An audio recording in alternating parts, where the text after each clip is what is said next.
Milwaukee House Speaker Mike Johnson is rushing up against another deadline to keep the lights on. Congress must reach a funding deal by Friday to avoid a partial shutdown. Yep, another partial shutdown. And while House Republicans struggle to perform just their basic duties, they're continuing to distract with sideshows. On Wednesday, the House Oversight Committee will hold a public hearing in a baseless quest to, guess what, impeach President Biden. The president's son, Hunter Biden, has rejected an invitation by Republicans to testify, with his lawyers blasting the stunt as a, quote, circus act. Joining us now, Congresswoman Stacey Plaskett, who serves as the U.S. Virgin Island representative. Thank you so much for being here. Thanks for having me. It's so good to see you, Congresswoman. It is so good to see you. And I got to say, I think our viewers would be forgiven if they have lost track of which potential shutdown this one is. So can you just walk us through, right? Just as they would be forgiven if they could not name the Speaker of the House, given the amount of turnover that we have seen there. Can you walk us through what is at stake with this looming deadline? Well, great. So remember, we were finally able to pass a partial appropriations bill, which funds the government through next year for some agencies. What's still left on the table are the ones that are the most vexing. That's the Department of Defense, and in particular, Department of Homeland Security.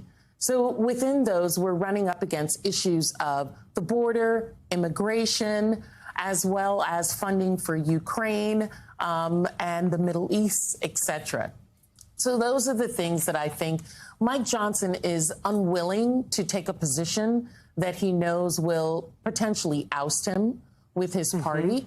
And so we may have, if this sounds crazy, a continuing resolution for the entire year to keep it going until we get through the next election, which is just absolutely unheard of. You have, specifically, as you just raised, this idea that the Hills reported on, where House Republicans are pushing to zero out Homeland Security Secretary Alejandro Mayorkas' salary to prohibit funding for the CBP One app, which the Biden administration has used to parole migrants into the country and to defund memos limiting ICE and Customs and Border Protection enforcement operations. So you have this sort of convergence of their efforts to impeach Mayorkas. You have this idea now we're going to zero out his salary. There's also talk about getting rid of TSA. Right. Crazy. It is. So I just don't even understand how they're thinking. What are you hearing inside the chamber? Okay, so there's one thing to have the bubble out here where there's noise on the street one way, but inside the chamber, is that a serious effort and movement, you think, coming on the right, or is there fracture within that? I think there is fracture within the Republican caucus as well. Of course, Democrats are always reminding them we do have a bipartisan border bill that is sitting and available for us, that the president was able to work out with one of the most conservative senators, right?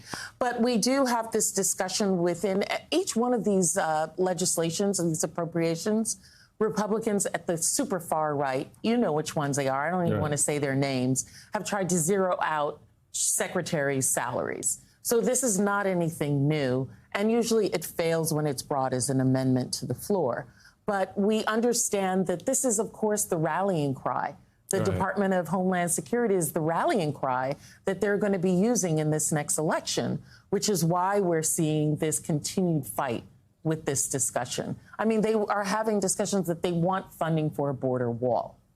We must have the wall. Right. And until we get the was funding, originally going to pay for. Well, yes. But we'll defund TSA. We'll defund TSA. And Homeland Security. But we want a wall. We want a wall. I mean, when they are talking about hollowing out DHS, and I mean, to be clear, it is funding for DHS and the Pentagon that are some of the most contentious points yet in this whole conversation. And both of those they're on the chopping block for this Friday. Funding will run out on the 22nd. Do you know how crazy that sounds? That the Republicans want to zero out Department of Defense, right? It's not the Democrats from the far reaches of California that are requesting this. This is the Republican Party requesting this. What is the real-life implication of a delay in funding for the Department of Homeland Security or the Pentagon for the American people? Catastrophic if we were to have a shutdown in this. This relates to not just ICE and the border. We're always talking about the border, but it relates to our immigrations and customs throughout everyone coming into this country. It deals with the security of this country. Remember, Homeland Security was created after after September 11th, right? In 2001 to protect the homeland from enemies. And so zeroing this out will really put us at a tenuous position at the same time that the FBI director, Chris Wray, has said that the war in the Middle East has increased terrorist activity against this country as well. Congressman, you're talking about threats from outside the homeland. There are also threats in the homeland. Again, I'm not going to play more Donald Trump sound, but I thought it was notable in his speech just yesterday that he's referring to January 6 defendants as hostages, potentially creating a permission structure in the future for political violence. When he makes these remarks, it's easy for some folks to dust them off. It is not easy for any of us because we have bear witness to what happens when Donald Trump calls for that type of violence and then also says that the folks who committed those acts of violence are, quote, hostages. Well, let's think about this, that it's not just threats against us as members of Congress or threats against a certification of election. What if judges go against what Donald Trump desires? Is he going to remove judges? Is he going to remove you, the media, when you're not reporting as he wishes? Is he going to shut that down?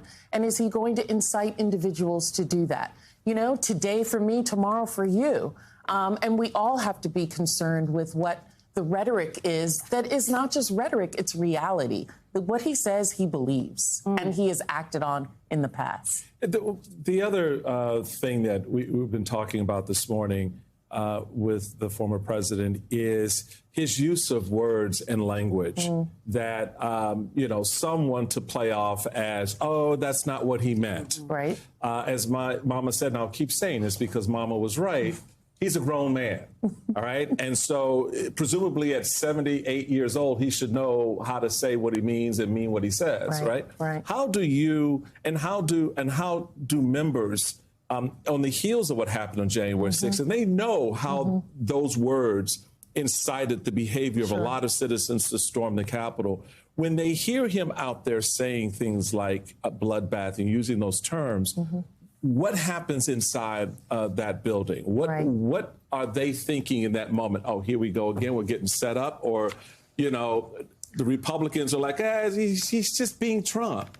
Well, I think some of them think he's just being Trump. But I think there's quite a number of them who are fearful for themselves. And that's why, in fact, they support him full-throated the way they do, because they want to be on his good side when his people come after them. And then there are those of us who say this man is indeed a threat to our democracy. I think it's very telling that we have now almost all of the former vice presidents saying that they would not endorse Trump. Have we heard yet from Quayle? But other than Quayle, who advised, he advised Pence not to do his duty and to not follow Trump. All of them who have been up close and personal with this former president have said, this man is a danger to our democracy. Well, there are a lot of dangers out there. You're in the throes of that and trying to move the country forward. We need to keep moving forward. We appreciate you, Congresswoman. Thank you. Congresswoman Stacey Plaskett, thank you so much for being with us.